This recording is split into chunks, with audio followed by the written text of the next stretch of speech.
Welcome back to another episode of this Healthy Life podcast. I'm very excited for my guest today, Dr. Jason Saunders. He is a renowned chiropractor and hyperbaric medicine expert, and he's also pursuing a PhD in molecular biology to focus on regenerative medicine. He's the founder of HBOT USA and serves on the board of the International Hyperbaric Association and the International Board of Undersea Medicine, and he co-owns Therapies Family Wellness Center with several hyperbaric clinics and is the author of the best-selling book, Oxygen Under Pressure. So very excited here. HBOT is one of those new buzzwords. You're seeing it in a lot of places. And at the same time, it's been around a lot for a lot of chronic conditions. So very excited to dive deep and help people learn about how this treatment can help them in their lives and see what it can do for them. So welcome. Thank you so much. Yeah, Erica, thank you for having me on. I'm excited to have that conversation. It is interesting, like you said, it's one of those things. It's been around over 300 years in a variety of different ways. Yet, we've been using it for about 17 years in our clinics, and certainly in the last 2 to 5 years, the awareness of I think what it's able to do and how powerful it really is has really started to hit a tipping point. And it's been excited to just to see how many people are gaining access to it now, and obviously reaping the benefits for so many different issues or just health goals that people have. Absolutely. Yeah. And if you could maybe start with an introduction on what exactly is HBOT therapy and how it works, and what people can expect to experience when they do an HBOT treatment. Sure. So it's actually remarkably simple. Even right now, as you and I are having this conversation, the atmosphere that we live in has a pressure to it. And that pressure is literally why you and I are able to breathe air in and actually, pull oxygen from that atmospheric air. When you go into a hyperbaric chamber, all we're really doing is we're mimicking above normal atmospheric pressures. And so we create a pressurized environment inside a hyperbaric chamber.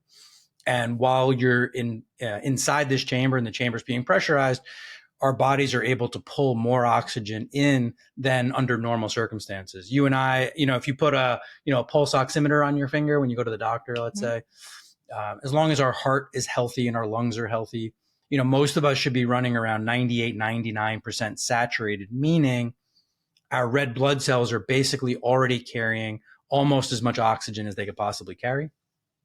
And really, under normal atmospheric pressure, there's no way to get more oxygen than what you and I are getting right now. Now, if somebody were sick and they had a lung issue or a heart issue, those oxygen saturations drop. And so even oxygen, an oxygen mask at the surface could be very beneficial. But without that, either lung issue or without that increased atmospheric pressure, there's really no way to drive that other than going into some device that would create that. And so hyperbaric chambers create pressure, and pressure is what drives oxygen in.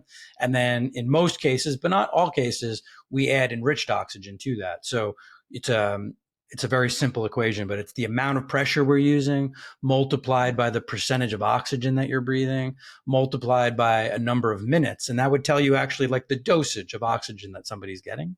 And it's through that environment that really makes a meaningful increase in oxygen that, is nourishing those cells. As far as what somebody could expect, it's not that different than being inside an airplane, quite honestly, from the standpoint that an airplane is a pressurized cabin. And so during the first maybe 5 or 10 minutes of a hyperbaric session, you'll feel that pressure in your ears, kind of like you're in an airplane. For the last maybe 5 or 10 minutes of a session, you'll feel that pressure changing again. But for the overwhelming majority of this time, someone is just usually either sitting or lying, they're relaxed, they're breathing oxygen, often taking a nap. There's really no sensation of pressure on our body. You don't feel it on your shoulders or your legs. It's really, it's very a comfortable environment, and it's passive. So you're just relaxing and breathing, and just the pressurized environment itself is responsible for really creating that increased gas exchange, increased oxygen in our blood. And how are you getting that oxygen into your blood? Is it coming in kind of through your skin and through into your cells? Are you breathing it in, or how is the mechanism that you're getting this oxygen into? That's a good question. It's almost exclusively through what we're breathing. Okay. So right now, again, I'm not going to bore you with the numbers, but there's a pressure of the oxygen when you breathe in right now. Even in some of those simple devices like a soft chamber, if you've seen those, something like that could increase pressure up to like 30%. Which would drive an increase in oxygen of almost 30%. So Mm-hmm. even in a very simple, non-oxygen enriched, just low pressure environment, we could already see dramatic increases in oxygen. If we go to higher pressures and then actually pump oxygen in, we can go to 5 times, 8 times, 12 times, literally up to 20 times the amount of oxygen Wow. that you and I are getting right now. And so, that becomes an incredibly high amount that the body could use Mm-hmm. for, controlling inflammation, healing, regeneration of tissue, all the really amazing things that we know hyperbaric is able to do. Awesome. I love this. And so I have to ask, do you have a personal journey that got you into HBOT, or how did you get into your interest in hyperbaric and using this kind of medicine? Yeah, I mean, probably the most people doing hyperbaric kind of fell into it accidentally through a journey, quite Mm-hmm. honestly. So I'm no exception to that. I actually, my wife and I I sort of still are in practice, although neither of us are really practicing traditionally anymore. Mm-hmm. But we started a practice together, almost 20 years ago. And we had bought our first house, and we were flipping that house as like a side project because I get bored very easily. And so I was putting a new roof on the house, carrying a bunch of shingles up and down a ladder, and I ended Mm-hmm. up herniating a disc in my lower back. Mm. And my wife's a chiropractor. She was treating me. The back issues got better pretty quickly, but I was left with pretty bad nerve damage. So I was left with like Mm-hmm. a drop foot is what it's called on my right leg. I was about 26 at the time. And Yikes. so, my background was exercise physiology, functional nutrition. Like we Mm-hmm. were doing all the things between rehab and chiropractic and nutrition. And I couldn't get this nerve issue to go away. I happened to be at a show that had chambers. I had no expectation at the time. I didn't even think it would be related. It looked cool. People were going in them. I wanted to try it. And about a half hour after that first session, I had pins and needles in my foot. And it was the first time that I had felt You my had foot in about sensation. 18 months, Wow. And I was like, wow, Just is from this just from one session. just from one session? I was like, is this related to, I still Incredible. didn't even put it together yet. I was like, is this because of that pressurized tube I was just in? Like, what is going on here? And Yeah. so I ended up doing a few sessions over the next few days and getting about 20% recovery literally over a long weekend. And so, Wow. I bought a chamber, I treated myself, and then so I had some other family members. My stepdad has MS, and it was kind of like nothing is this simple. But in my head, I was like, I had a nerve problem. It helped that. He has a nerve problem. It's completely different. It's not even on the same, sphere of condition. But I figured, why not try it? And, it had a remarkable impact on him. A friend's mom was my next patient who had had a stroke about 10 years prior. So like, Wow. very, she had recovered some, but not enough really. But, that was as good as it was going to get, for her. Mm-hmm. And, 10 sessions into a 10-year post stroke, again, we saw some incredible changes. And at that point I was like, Wow. we're missing something here. Like, Mm-hmm. this is not, again, this was like almost 18 years ago almost. So, at the time there was very little research on this. And I was like, wow, we need to explore this more. And that's kind of how I started getting into the science and really starting to try to help build the field because it was so impactful for so many people. That's awesome. Yeah, I love hearing about all the different kinds of conditions that Yeah. it can help with and, help people get their lives back. So that's great. And then so you mentioned strokes and some nerve injuries and MS. Like what are some other conditions that HBOT can really help people with? Yeah. I mean, it's one of those things that I feel like it gets a bad rap because like, how could any one device help so many people? You start thinking like magic bullet and, nothing is that, nothing can cure so many issues. And, I guess what I would say to that is it's not a cure, or even though we're using it for people with all these conditions, I would argue it's not a treatment of those conditions. It's not a cure for any of those conditions. It's literally just oxygen. And it's an Mm-hmm. enormous amount of oxygen, more than what you and I can get. And we know that our cells require oxygen for all of their jobs that they're doing and for any Mm-hmm. tissue repair or regeneration or any immune system boosting or any cell, damage repair or DNA or epigenetic repair. And so all these processes require enormous amounts of ATP, cellular energy. And we can only make as much ATP as the oxygen that we can get in. Oxygen's probably one of the most significant rate limiting steps to ATP production. And so as we drive more oxygen in, and those cells can make more cellular energy, all of a sudden their capacity to either do their job or their capacity to heal and recover, even after a 5-year, 10-year post either injury or surgery, or like I was saying earlier, post stroke, all of these things start to heal again. It's really so even remarkable. Things that have been long-term or that you've had for a long time, you can still see some healing and recovery in those areas. Yeah, especially neurologic, because it seems like the tissue just gets dormant. And so even though it's not tissue, it could be damaged, but it's not necessarily, dead tissue. It's literally dormant, and oxygen seems to be one of the most important, kind of boosts to get it back into a state of healing. So, we use it for almost every autoimmune condition you can think of. We use it with people who have almost any neurodegenerative disease you can think of. So, all the RA and lupus, the Crohn's and colitis, the Parkinson's, dementia, Alzheimer's, and then, pre and post surgical, stem cell response, CP, autism, like so many, just, where the healing has just either ceased to continue or just it's stuck in like that inflammatory phase of healing. And, oxygen's just a boost to kind of push it right along. Help your body get that. Yeah, exactly. And that's all it's doing. It's literally just waking up the body's natural process of healing and recovery. It's not really like doing anything magical, it's just giving your body what it needs to heal. That's it. It's like literally, I hate to make it that simple, but actually I think it's that simple. That's all it is. Yeah. And then what about people that are suffering with, say, like fibrosis or like scar tissue, like after injuries or like medical conditions that they had? Do you see that as helping heal scar tissue, or is that something that the oxygen doesn't really get in and help with? Yeah, I mean, I think it will a little, depending on where you are in that remodeling phase of healing, it will a little bit. I think the most important thing would be that if somebody were going through, let's say, because we do like soft tissue treatments in our office, active release technique, or soft wave or shock wave therapies, things that would break up scar tissue. And then the reason we do those therapies, or even like a chiropractic adjustment, the reason we do those is to literally break that scar tissue and kind of reawaken a new healing response. If we reawaken a new healing response and be providing oxygen simultaneously, I find that the healing of that is really synergistic. So, we've done, that's not a typical use of hyperbaric, musculoskeletal and scar tissue like that, but it is how I got into it in the first place through my disc injury. And I think because of that, I've always had a tendency to lean into that direction. So a lot of the tendinopathies, tendinosis, the,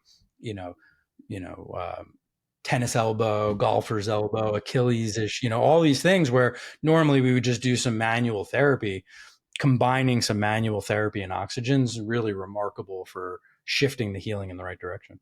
Awesome. And then are there any things that you can do to enhance your treatment? So say, you mentioned like ATP and things like that, like are there certain supplements you can take that are working on your mitochondria, working on your ATP before you do a session to have even better results? Have you done any work around that?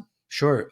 They're not every session, every time, ultimately, depending on what someone's using it for and ultimately what the goals are. But, we use it with CoQ10. We use it with methylene blue, because those are also, really important rate limiting steps in the mitochondria's, processing of energy.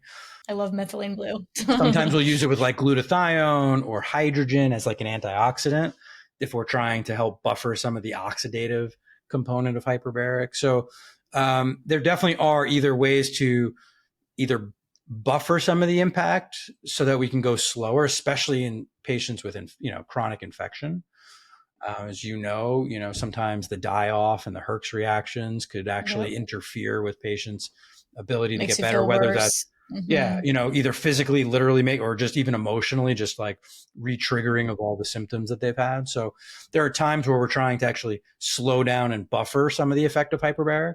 And then there's times where we're actually trying to like ramp up, create synergy and drive, the chemistry in a certain direction. So we're often doing both Mm-hmm. at different phases of somebody's recovery. So how does HBOT compare to other oxidative therapies, say like using ozone and, other treatments like that? Do you get a similar effect on the body as those treatments, or is this a completely different effect because it's coming into your body in a different way? Yeah, there's yes, no, and a little bit of both. There's some overlap, especially let's say ozone, because it's, oxygen to some degree is oxygen. With hyperbaric, most of the oxygen is O2. It's molecular oxygen. That's how we breathe oxygen in, whereas ozone is O3, right? So ozone is really another word for oxidative would be like a free radical, right? Mm-hmm. So ozone by nature is actually a free radical in and of itself, and there's a lot of great benefits to that for Mm-hmm. certain issues. There's also certain consequences to that, of course. Mm-hmm. Like anything else. Hyperbaric being O2 is a lot more stable of a molecule. But when it goes into your mitochondria and your mitochondria use it to produce energy, the body also releases a thing called superoxide, which is a different kind of free radical that is, to some degree, it's a secondary cause through hyperbaric because just making energy in your mitochondria releases this. So as we make more energy because we're dumping in more oxygen, more superoxide is released. So what I would say is both hyperbaric and ozone could be used for fighting infection. Both hyperbaric and ozone could be used for tissue repair and regeneration. Both could be used from a cellular energy standpoint, and both could be used from that sort of oxidative free radical standpoint. Mm-hmm. If I had to pick, what I would say is ozone is stronger as a free radical, mm-hmm. which sometimes is what you're looking for and sometimes not. And so when I'm really trying to push the reactive oxygen side of things, I would tend to use, and which we do, we have ozone in our office. We use it on a lot of patients. So I would use ozone if I'm really trying to, like, let's say fight infection as an example. And I know that the person can handle, that degree of oxidation. Mm-hmm. Even though hyperbaric can do that, it just doesn't do it as well. Now, if I have somebody who is really sensitive, I might do hyperbaric first because it will create that same effect, but at a much lower degree. Milder, exactly. Or gentle. Yeah. However, if I was looking for tissue repair and regeneration or inflammation control, hyperbaric's much stronger at that than ozone. And so, again, most of the time we're combining or doing a series of one followed by a series of another. Similar like high dose vitamin C or lower dose vitamin C. So high dose being the oxidative side of that, lower dose being the antioxidant side of that. There's times to use one or the other throughout somebody's care. It's all about just understanding the mechanism of action for each of those, and then what are we trying to accomplish for each case at which phase, and kind of come up with a program of care over time. Mm-hmm. So it's more a complement to it that you would use in addition to it, not necessarily a replacement for ozone then necessarily. Yeah, okay, I think, and that's one of the, I make a lot of videos on, used to be hyperbaric only, but now I talk about a lot of things that I think are just confusing the consumer because, my background is, molecular biology and biochemistry on top of all the chiropractic stuff. But, it's those pathways that I really spend a lot of time, thinking about, understanding. And I think that in the marketing world, people are taking these tools and just, if there's oxygen involved, well, then it must do this. And it's not that simple, And so, I hope when a lot of the information that I'm putting out, or even like through doing podcasts with you and other folks, it's just trying to get the information in an organized way that somebody can understand. Oh, okay, they both have oxygen, but they are a little different, and we might choose to use them at different times based on what somebody's going through. I think that's for the practitioner and the consumer. I think those are important distinctions to make. Awesome. And then, so let's talk about the type of tank. So I see there's a lot of different tanks out there. There's like big ones that you can go in with a couple people. There's the ones that look more like the tubes that you go in. And I know that there's different pressures and depths that you go to. Can you talk about what the differences are between the different types of hyperbarics and what it means to have the certain pressures and which ones work for certain things? Sure. Just to understand kind of all the options out there and what kind of tank you should be using. Yeah. I mean, I think a lot of that is still, that's where the research in hyperbaric is heading and needs to head, because there's still a lot of question marks in some of the answers to those questions. But on a sort of a big scale, we could say there are hard chambers and soft chambers. All right, that's the material that they're made out of, but it limits what amount of pressure they may or may not be able to go to. And then there's monoplace and multiplace, meaning a one-person chamber versus, kind of like a room, where multiple people go in at the same time. So, and just taking those two categories in the soft chamber, they're capped. What's called, we usually talk about hyperbaric in atmospheres. So right now I'm at sea level. I think you are too, right? Yep. I'm in LA. Yeah. Yep. Right. That's what I thought. Okay. So, at sea level, there's a pressure of your atmosphere, and we call it one atmosphere. So you and I are at different places, but we're both at one atmosphere. A soft chamber goes to 1.3 atmospheres, so about 30% more of a pressure. And that's really its limit. They're not supposed to go above 1.3 ATA. And so they help a lot of people, but they're a little bit more limited in terms of, the grand effect because of the amount of pressure in some cases. Now, in some cases, that 30% is more than enough to get, to accomplish whatever we're trying to accomplish. In a hard chamber, they're designed to usually go to at least 3 atmospheres. Okay. So instead of 30% more pressure, literally, 3x the pressure that you and I are at right now. And of course, with higher pressure, you can accomplish more. I think, at least in America, we're like, hey, if a little is good for us, more has to be better. And that's not the case. Almost all the healing. So when I first got into this, I was using a soft chamber. I didn't even know that there were other kinds. I knew nothing about hyperbaric at the time. I went in a tube and it helped my foot. Like, that's all. I was literally about as far as I had thought about it at the time. And so, and then the MS, my stepdad with MS and my friend's mom with the stroke, that was all soft chamber stuff. Right. And so those are remarkable changes, all neurological and all done with a soft chamber. Right. Mm-hmm. Now, looking back, could I have done it maybe faster in a hard chamber? Maybe.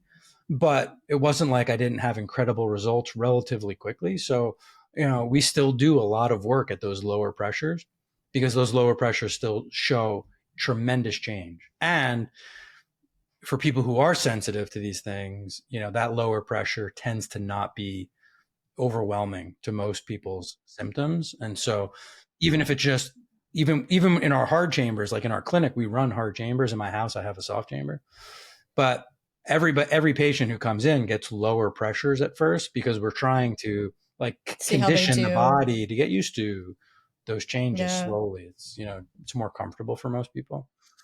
So, and then you could always either add oxygen or not. So that could be like with air only. So 21% oxygen is what you and I are breathing right now. Or you can put enriched oxygen and have a patient breathing through a mask, some amount of enriched oxygen inside these chambers. And it has even a more, exponential effect that way. And then there's these multi-place, monoplace, like one person versus a room. Mm-hmm.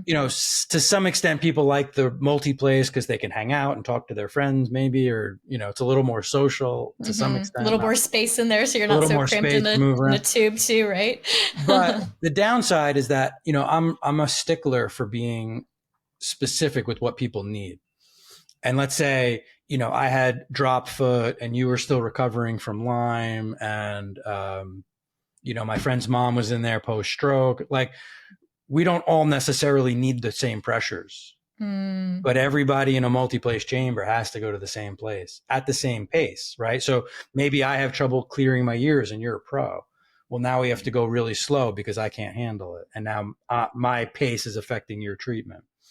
So there are some things about the multi-place that I would say take away from either individual experience or certainly individuality when it comes to protocol.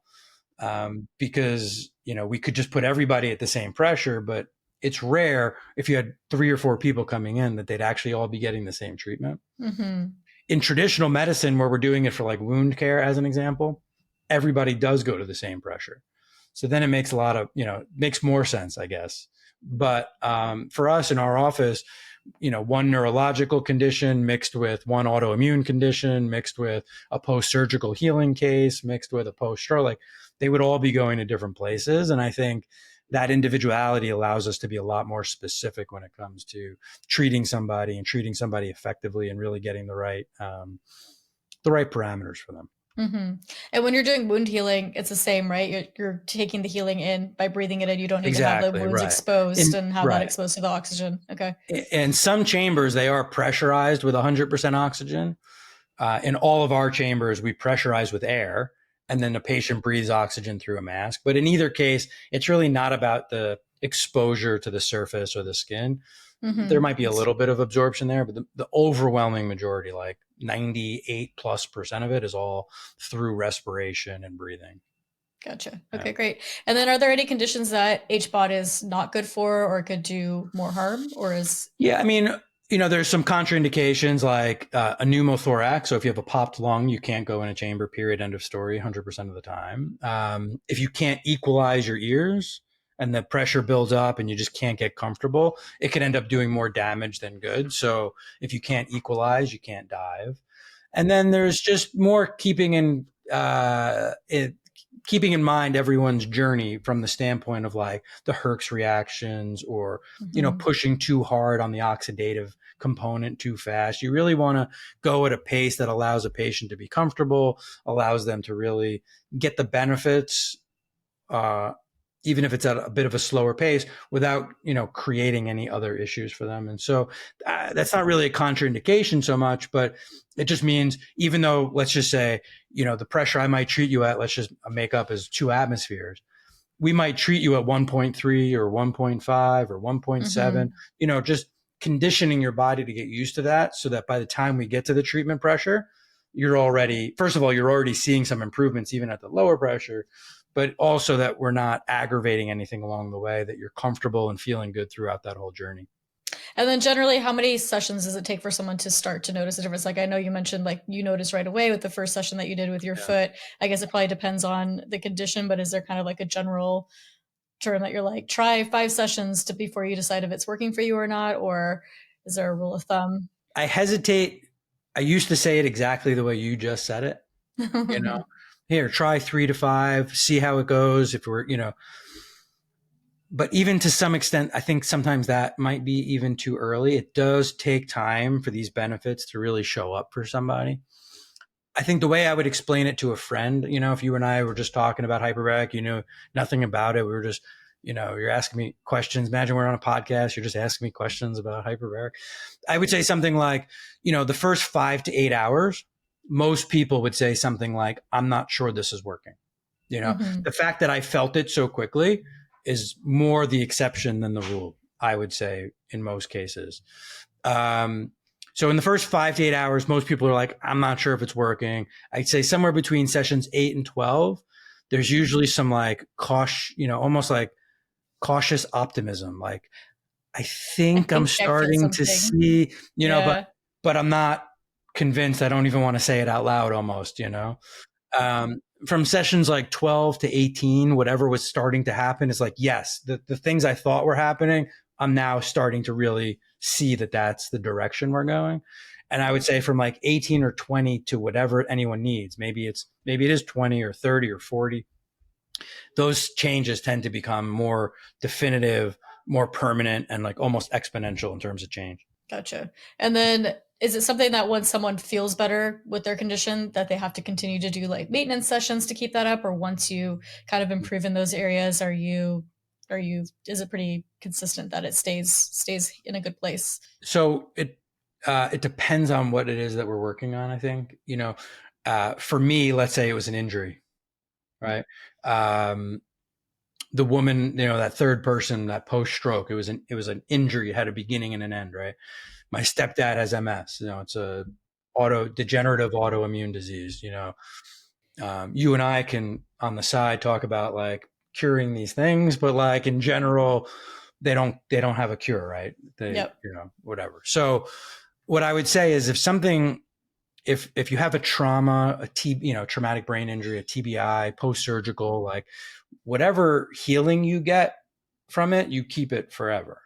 Some people still choose to do some amount of maintenance just because they feel really good, like brain clarity, energy, focus, that kind of thing. But from like whatever they were actually coming for, like once it's healed, it's healed.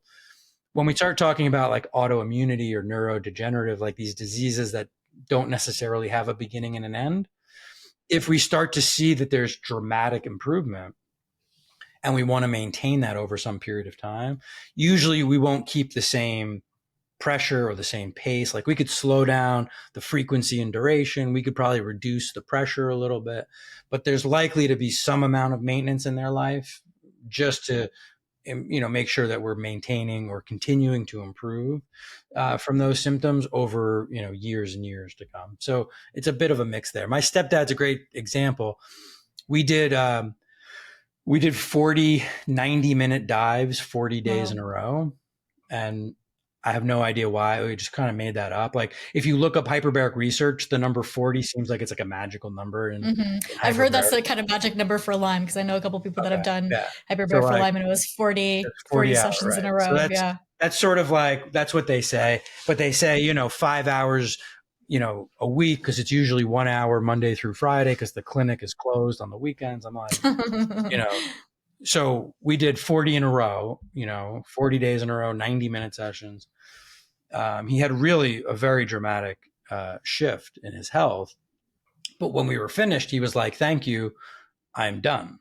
And I'm like, "Yeah, you're done with this, but like, we'll keep going." He's like, "You said 40."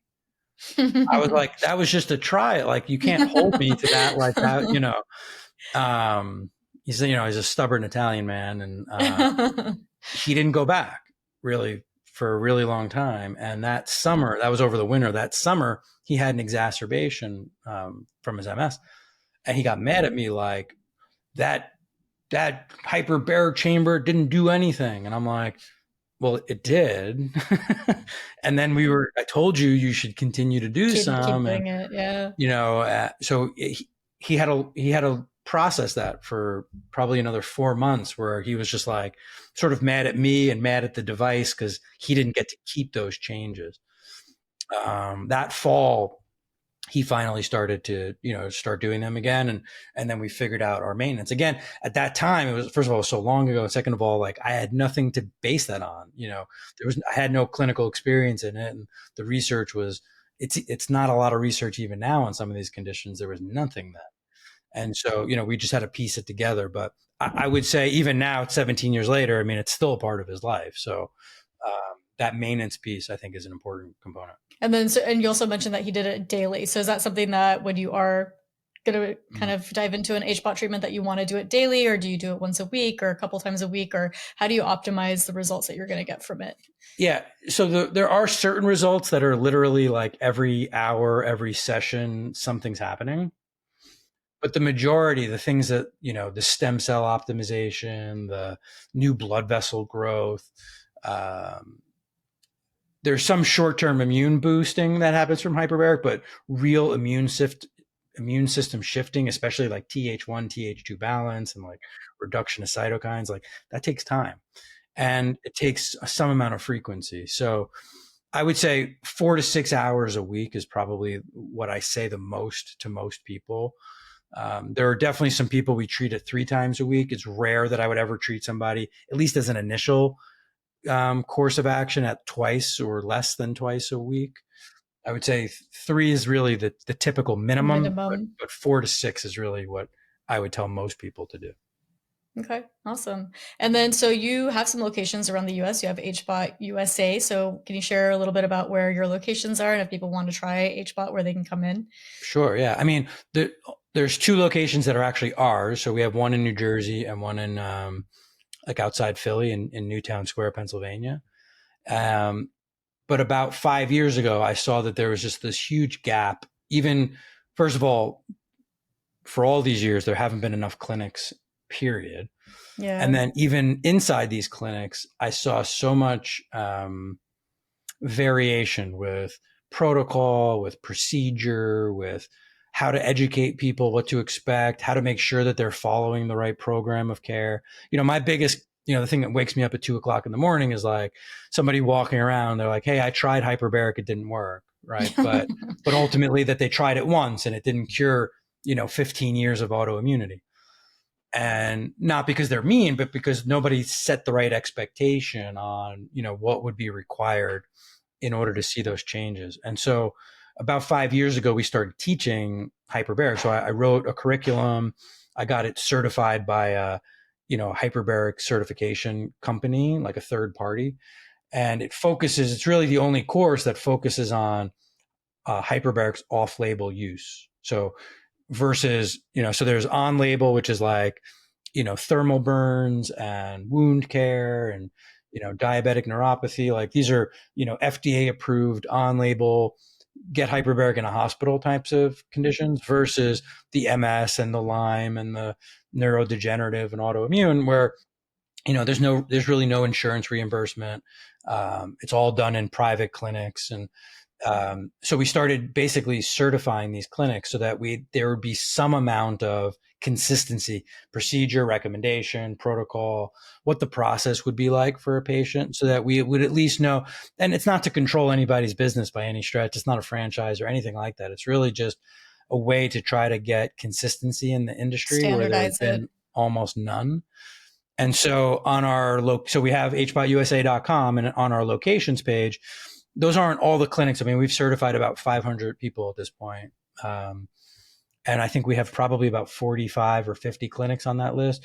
Those are the clinics that we continue to work really closely with. So as new information is put out there and I'm digesting it and I'm like disseminating it out to those clinics, or if new procedures or protocols are coming out, I'm making sure that everybody's in the know. So those clinics on our locations page are locations that we continue to work really close with over the years. They're intimately involved in kind of the work that we're doing to make sure that it's, they're growing and they're changing as the information is growing and changing. So that's a good place to start. Even, there may not be a clinic in someone's area. People still email us or whatever. We're happy to always look and see if we can find somebody. But that's a good place to start. Awesome. And then do you think at a certain point, this is going to be something that could be covered by insurance and, they already have it cleared for, like you said, for wound healing and burns and things like that? For some of these other conditions, are there studies happening or anything that's going to improve access to it or have coverage at some point, you think? So I don't like to be a pessimist on that, but insurance never likes to pay for the good stuff either. So well, that's it. It's, there are certain conditions, as an example, TBI and concussion. I mean, there is a mountain of evidence to support hyperbaric's use for that.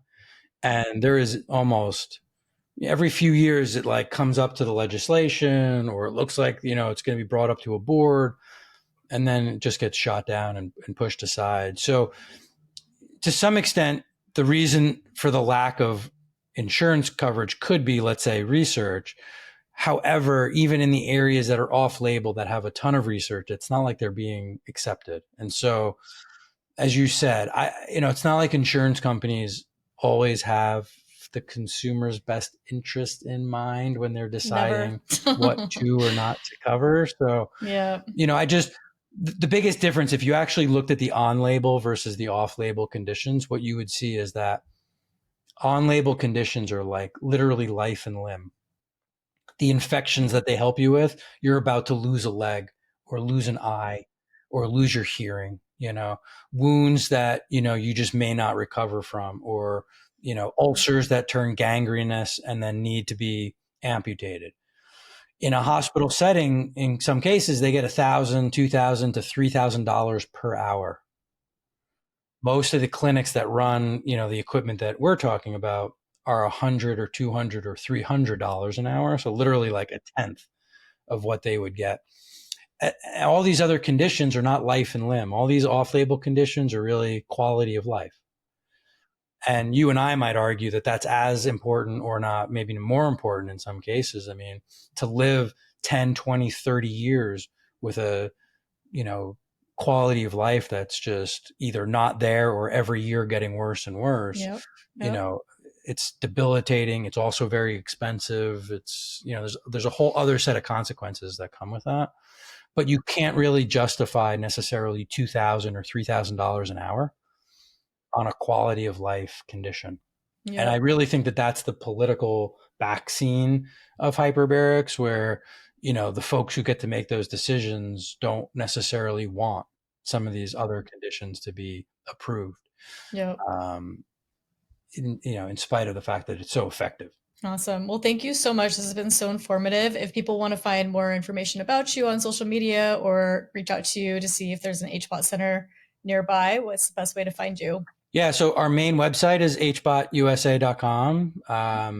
We teach those certification courses. So that's on the hbotcourse.com. So it's a different website. And then, we have our YouTube channel. I probably have, I don't even know, 400 some odd videos on YouTube. Wow. In like 5 or 10 minute increments on every topic you could possibly think of. And we release new ones every week. And so the YouTube channel is a great place for that. Instagram, I think, is HBOT USA. Also, I make videos. I say a lot of things, and then other people put them places. Someone puts it out in the world for you. Yeah, exactly. I don't know exactly how that works. We'll link to everything in the show notes. Make sure that we have the right links for how to find you. So I appreciate that. Thank you. Awesome. Well, thank you so much. This has been so informative, and I look forward to learning more about HBOT. Thanks, Erica. Thank you.